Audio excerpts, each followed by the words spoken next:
महाभारत में एक ब्राह्मण जिसका नाम शायद उत्तंक है, वन में कठोर तप किया, वृक्ष के नीचे बैठे थे, जटाएं बन गई थीं, कठोर तपस्या करते, एक दिन भिक्षा करते, 10 दिन उसी को भिगा करके रोटी पा लेते और नियम व्रत करते।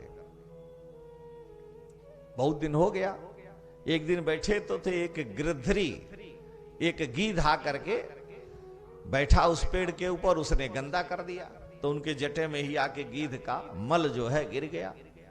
बड़ा क्रोध हुआ कि बताओ, हमारे जैसे तपस्वी तेजस्वी की जटा में गीध ने गंदा कर दिया।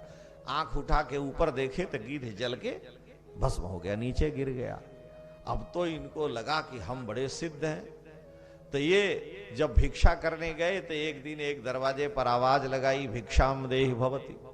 तो वहां से अंदर से ही एक स्त्री बोली कि थोड़ी प्रतीक्षा करो, हम आ रही हैं भिक्षा लेकर। आधा घंटा हो गया, वो नहीं आई। तो इन्होंने कहा कि अरे तुम हमको जानती नहीं हो, आधे घंटे से हमें खड़ा करा रखा है, भिक्षा लेकर नहीं आई। तो अंदर से वो ब्राह्मणी बोली कि मैं जानती हूं आप कौन है, लेकिन हम कोई गिरधरी नहीं है कि आप देख दोगे और हम गिर के जल जाएंगे। अब इनको लगा कि ये बात तो कोई जानता ही नहीं है, अंदर से बोल रही है कि हम कोई गिधनी नहीं है कि आप देख दोगे तो हम जल जाएंगे। बड़ा उसके मन में वो हुआ, अब और जिज्ञासा बढ़ गई। आधा घंटे बाद वो निकली तो पूछा कि ये बताओ, एक तो तुमने विलंब किया, कहा हम पति की सेवा कर रही थी, इसलिए हम आपको मना नहीं कि आप प्रतीक्षा करें, लेकिन आप कहे कि हम को जानती नहीं हो, हम इसलिए हमने कहा कि हम कोई गीध नहीं, आंख दिखाओगे जल जाए। अरे उसने कहा ये तुम बात कैसे जान गई? कहा इसका उत्तर देने का मेरे पास समय नहीं है, हमको पति की सेवा में करनी है, आप जाएं, तुलाधार नाम के वैश्य आपको बताएंगे। तो ये गए, तुलाधार नाम का एक बनिया था, उसकी दुकान थी, और वहां जाके बेचारे खड़े रहे, आवाज लगाए कि मैं उत्तंक ऋषि आपसे मिलने आया हूं। उसने कहा महाराज प्रतीक्षा करें जरा, यहां ग्राहक आए हैं, इनसे फुर्सत मिल जाए। तो 7 बज गया शाम को, सुबह से खड़े खड़े, उसको फुर्सत नहीं मिली। जब फुर्सत मिली, दुकान बढ़ाने लगा, तो ये कहे कि भाई तुमने हमको खड़ा किया और इतनी देर तक खड़ा किया, तुम हमको जानते नहीं हो। कहा मैं जानता हूं, आपको उस ब्राह्मणी ने भेजा है ना, इसीलिए आए हो। अब इनका और मत्था ठनका कि नाक भाव सिकोड़ रहे हैं, वो कह रहा है कि हम जाने ब्राह्मणी ने भेजा है। तो उसने भी कहा कि हम कोई गिरधरी नहीं है कि आंख दिखा दोगे, हमको अपने व्यापार के बाद फुर्सत मिलेगी, अब जाएंगे घर पर, उसके बाद टाइम मिलेगा।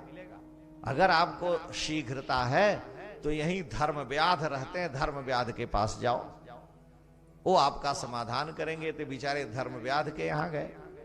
धर्मव्याध बाजार से मांस खरीद के ले आए, उसको काट करके बेच रहे थे। जब सारा मांस बिक गया, ये गए, आवाज लगाए, तो उसने कहा कि आप प्रतीक्षा करिए। अब प्रतीक्षा करते रहे उनसे चर्चा करने के लिए। बहुत विलंब हो गया तो थोड़ा ये कहने लगे कि आप कह दिए प्रतीक्षा करो, कब तक प्रतीक्षा करें? और उसने कहा हमारा माल पूरा बिक जाने दीजिए। उसने कहा तुम हमको जानते? ने कहा जानते हैं, हम तुलाधार वैश्य आपको भेजा है और आप गीध हमको समझ रहे हो क्या? अब इनको आश्चर्य हुआ कि इसका हालत देखो। अब ये खड़े रहे, उसका सारा माल बिक गया, धन इकट्ठा किया, अपने घर आया, फिर दरवाजे पर खड़े हैं, अंदर गया, अंदर से 2 घंटे बाद बाहर आया। ये कहे कि इतनी देर क्या कर रहे? कहा कि मैं अपना व्यापार कर्म करने के बाद गया, स्नान किया और अपने माता पिता की सेवा किया, और माता पिता की सेवा करके उनको सुला करके अब मैं आया हूं, अब मुझे फुर्सत है, हम अपने सोने का 1 घंटा समय कम कर देंगे, आप बताइए। तो इन्होंने कहा ये बताओ, वो ब्राह्मणी कैसे जान गई कि मैंने गीधनी को देख दिया है, और तुलाधार वैश्य भी जान गया, और तुम कैसे जान गए? तुम कौन सी माला फेरते हो, कौन सा भजन करते हो? तो उसने कहा ना हम कोई माला फेरते हैं, ना हम कोई, हमको तो फुर्सत ही नहीं है, हम व्याध जाति के हैं, किसी जीव की हिंसा नहीं करते, किसी जीव को मारते नहीं हैं, लेकिन हम उस कुल में उत्पन्न हैं, हमारा वही धर्म है, तो हम बाजार से मांस खरीद के लाते हैं, बेचते हैं और उसी से अपनी जीविका, घर का पालन करते हैं। लेकिन हम अपने माता पिता की भरपूर सेवा करते हैं, उनको प्रसन्न करते हैं। और अब हमको समय मिला है, देखिए आपको थोड़ा सा ज्ञान हुआ, अभिमान बहुत ज्यादा हो गया, आपकी सारी घटनाएं हमको प्रत्यक्ष दिखती हैं और हम कहीं जटा बढ़ा के तपस्या आपकी तरह से नहीं कर रहे हैं, केवल हमारे माता पिता की सेवा का ये फल है। इसीलिए आप अभिमान का त्याग करें, दोष को देखना बंद कर दें और थोड़ा बहुत अगर ज्ञान हो गया तो अभिमान में भर करके किसी का अपमान मत करें। जाइए अपने घर पर, जाइए अपने माता पिता की सेवा करो पहले।